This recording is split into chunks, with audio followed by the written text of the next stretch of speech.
Got PJ Hall, Chauncey Wiggins. Chauncey Wiggins had a career high 15.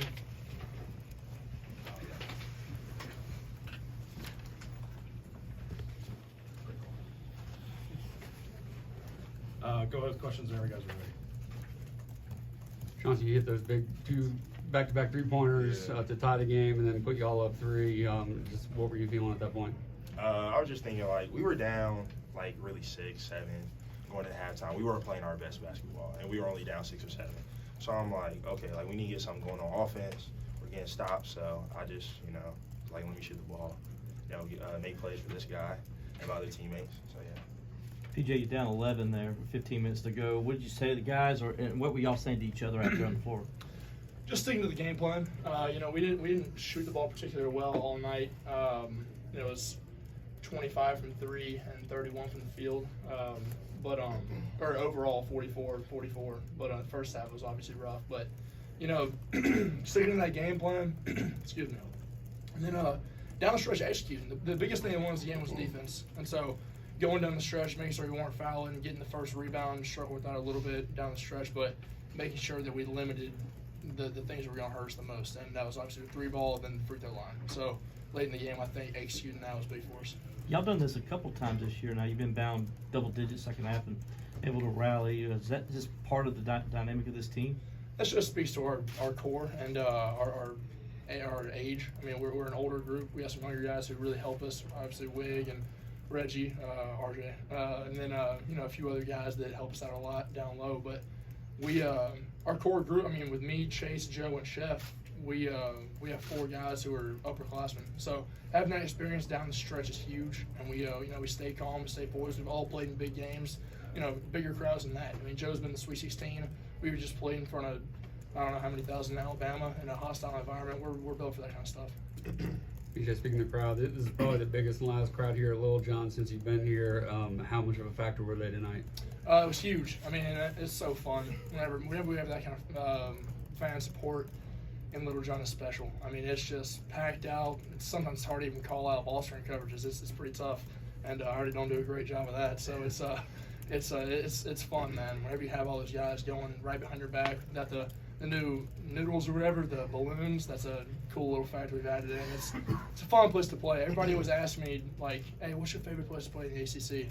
And I'm dead serious when I say it's Little John. I don't really have a favorite place away. There are some places that are cool, but, I mean, Cameron's historic. Dean Dome's big, but it's not as fun as Little John, in my opinion. And, there's some bias, but still. PJ, Coach Paris said that y'all were more aggressive offensively in the second half. Was that a conscientious effort on your part? Yeah, I mean, we had to score the ball. We didn't do our best in the first half. Obviously, like I said, 31 from the field and 25 from 3. That's not us.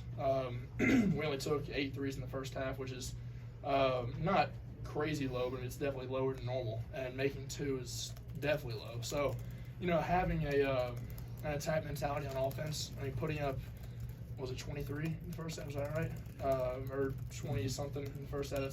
That's probably our lowest all year, correct? And so it was coming out in the second half was just go out there and attack. And, don't do anything crazy, but go out there and be aggressive. Was it something they were doing in the first half, or y'all just need to settle in? Settle in. Missed a lot of bunnies. I missed a couple at the rim. RJ missed a couple that normally fall. He's been great all year. Just couldn't quite get him to roll in. Chef missed a couple. We were all just kind of, getting our feet under us, which is something you can't really do in a game like this, but obviously we have the experience to bounce back from it.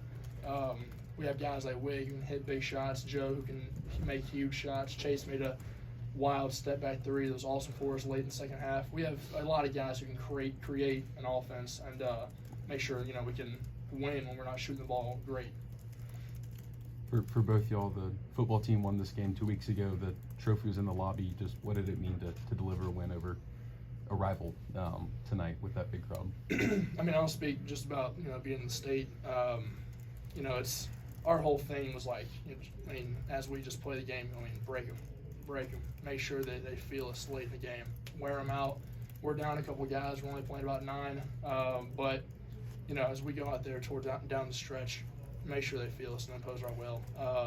Make them foul us, make them have to play defense, grind them up on offense. And then just kind of go out there and do what we do. It's obviously a big game, It's a huge game for the States, huge game for Clemson fans, and we were kind of like every win is a +1 in the win column. But this is like a +1.5. So it's definitely special beating those guys. Yeah, I'll say with me being away from South Carolina a little bit. I mean, it was still big to me. It's my second year. First year I didn't really know how big it really was. And then warming up, saw the trophy. I'm like, okay, this is like pretty big, AAU stuff. So I was like, I was like, got to give it everything, grind them up, get defensive rebounds, get stops, hit big shots. So yeah. For either one of you, every good team's got to have a guy that's willing to go in there and do the dirty work. And it seems like lately Ian Shefflin is just in there battling, punching guys, grabbing rebounds, steals. What's it like having him play at such a high level, but still kind of doing that quote-unquote grunt work? Yeah, I mean, I'd love to compliment him. Ian has been tremendous all year. People don't realize how skilled Ian is outside. I mean, that's a huge skill. That's a very undervalued skill. Like Dennis Rodman, huge rebounder.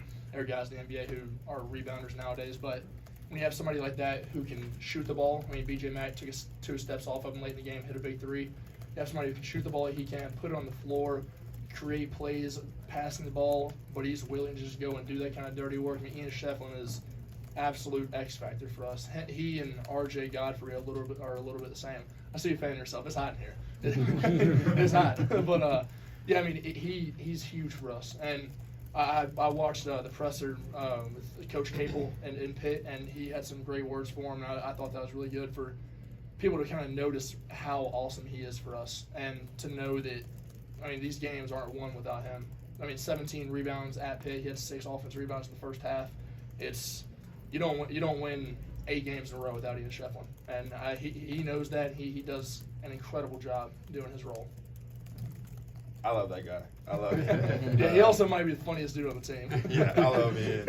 Been with him since high school. He's always really had that in high school. He just never really shown it. And now that I'm with him, I'm one grade below him. I'm glad that like all his skill, all the toughness, and all the grit is coming out. And I just love playing with that guy, man. Yeah. Anything else for these two? All good? Okay. Thank you guys. Congratulations. Thank you. Appreciate y'all coming up.